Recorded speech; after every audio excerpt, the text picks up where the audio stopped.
মানুষকে ধোকা দিয়ে ঝাঁকের কই ঝাঁকে চলে গেছে।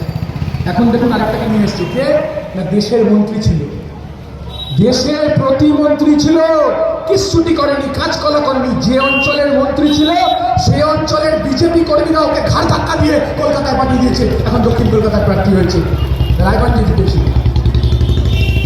আমি তো বলছি এই কথা 2014 সাল থেকে 2011 সাল থেকে 2024 সাল আমাদের রাজ্যে আইসিডিএস কর্মীদের মাইনে বাড়ে না, আমাদের রাজ্যে মিড ডে মিলের ওয়ার্কারদের মাইনে বাড়ে না, আমাদের রাজ্যের স্বাস্থ্যকর্মীদের মাইনে বাড়ে না, আমাদের রাজ্যের সিভিক ভলেন্টিয়ারদের মাইনে বাড়ে না, আমাদের রাজ্যে কলকাতা কর্পোরেশনে যারা তৃণমূলের হাত ধরে চাকরি পেয়েছে, কন্ট্রাকচুয়াল চাকরি, তাদের মাইনে বাড়ে না।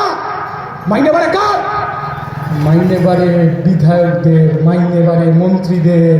বিধায়কদের মাইনে বুদ্ধদেব ভট্টাচার্য যেদিন ভোটে যেতে হেরে ফিরে এসেছিলেন, রেজিগনেশন দিয়েছিলেন, বুদ্ধদেব ভট্টাচার্যের মাইনে ছিল 7,500 টাকা। আজকে বিধায়কদের মাইনে 1,10,000 টাকা। মন্ত্রীদের মাইনে ছিল 7,500 টাকা, আজকে মন্ত্রীদের মাইনে 2 লক্ষ টাকা।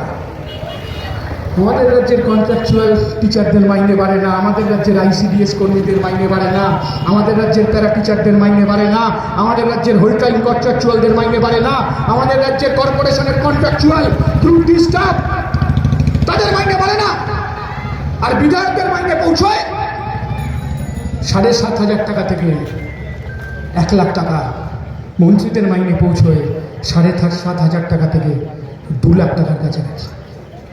তৃণমূলের সবচেয়ে বড় অপরাধ দুর্নীতি না, তৃণমূলের সবচেয়ে বড় অপরাধ বিজেপির মতো একটা অসভ্য পার্টিকে পশ্চিমবাংলায় জায়গা করে দেওয়া। বিজেপির সবচেয়ে বড় অপরাধ তৃণমূল কংগ্রেসের বিজেপির মতো একটা সাম্প্রদায়িক দলকে পশ্চিমবাংলায় জায়গা করে দেওয়া। কি চায় তৃণমূল? বিজেপি চায় হিন্দুদের ভোট।